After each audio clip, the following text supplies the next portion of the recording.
Tell me something. How well do you actually know your neighbors? You wave at them in the morning. Maybe you've exchanged a few words over the fence. You've seen their car in the driveway 100 times. You think you know them. But what if, one day, you found out they didn't exist? What if the person you had been living next to, speaking to, watching come and go for months, turned out to be someone no one could account for? A viewer named James sent us a message that started with 4 words. My neighbor wasn't real. And what he described after those 4 words, I have not been able to stop thinking about. Tonight, 3 stories from people who looked a little too closely at the person next door. Turn off the lights and stay close. Let's begin. I moved into my apartment building in early spring. 4 floors, 12 units. The kind of building that's old enough to feel like it has a personality. Creaky floors, thin walls, an elevator that groans when it moves. My unit was 4A, right next to 4B. The guy in 4B, I'll call him the man in 4B, because I never learned his real name, was quiet. Almost too quiet. You'd expect to hear something from a neighbor that close.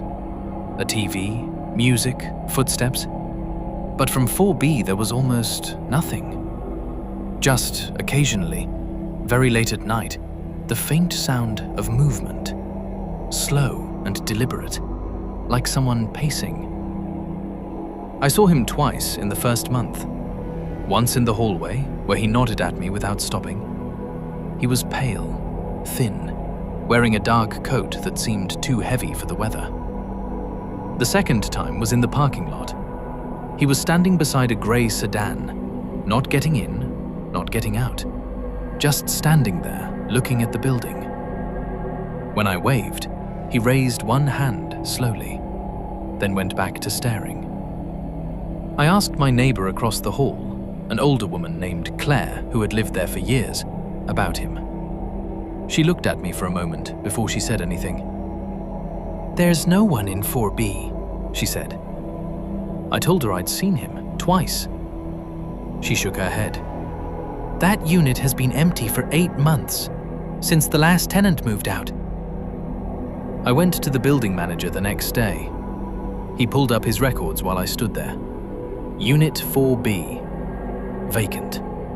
No current lease, no tenant on file since the previous October. That night I stood in my kitchen, which shared a wall with 4B, and listened. The pacing started at 1 a.m. Slow, steady, wall to wall and back again. I called the manager the next morning and told him what I'd been hearing. He came up to check. He unlocked 4B with his master key and pushed the door open. The unit was empty. Bare walls, no furniture, dust on the floor. And in the dust, I saw it before he closed the door. 2 lines running back and forth across the room, like someone had been walking the same path for a very long time. The manager said it was probably the old carpet pattern. He closed the door. He didn't look at me when he said it. I moved out 3 weeks later. To this day, I don't know who that man was. I don't know how he got in or out of a locked, empty unit. I don't know why no one else on that floor seemed to notice him. But sometimes, even now in my new place, I wake up at 1 a.m. and I lie very still and I listen. My neighborhood is the kind where everyone keeps to themselves. Nice houses, manicured lawns, neighbors you see but never really talk to. When I moved in 2 years ago, I introduced myself to the woman next door. She told me her name was Carol. White hair, soft voice, always in her garden in the mornings. She seemed perfectly normal. We developed a small routine. I'd wave, she'd wave. If a package ended up at her door by mistake, she'd bring it over. Pleasant, simple, normal. Then one afternoon in November, I noticed something. I was pulling into my driveway when I saw Carol standing at her mailbox. And across the street, at the same moment, I saw another woman. Same white hair, same cardigan, same posture. Standing at her own mailbox, looking toward Carol's house. I blinked, and the woman across the street was gone. I shook it off. Trick of the light. Tired eyes. 2 weeks later, a package of mine was delivered to Carol's door by mistake. I knocked. She answered, handed it to me with a smile. But the smile was wrong. I can't explain it better than that.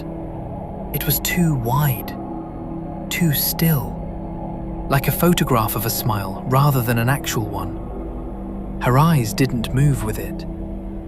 And as I thanked her and turned to leave, she said something that made me stop. "You should keep your blinds closed at night, Nina." I turned back around. She was already closing her door. I had never told Carol my name. In 2 years of living next door, I had never once introduced myself by name. I checked with the HOA later that week, casually saying I wanted to send a card to neighbors. They told me the house next door had been on the market for 4 months. No one had bought it. No one was living there. The garden, though, the garden was still perfectly kept. I checked the next morning. Fresh soil, trimmed hedges, and one set of footprints leading up to my window from the side yard. The blinds have been closed every night since. There were 2 children who lived across the street. A boy and a girl, maybe 8 and 10 years old. I'd see them sometimes in the evenings, standing at the edge of their yard, watching the street, not playing, not talking to each other, just standing there, side by side, watching. I thought it was a little odd, but kids are odd sometimes. I didn't think much of it. My wife noticed them first, actually. She mentioned it one night at dinner, that the kids across the street gave her an uneasy feeling.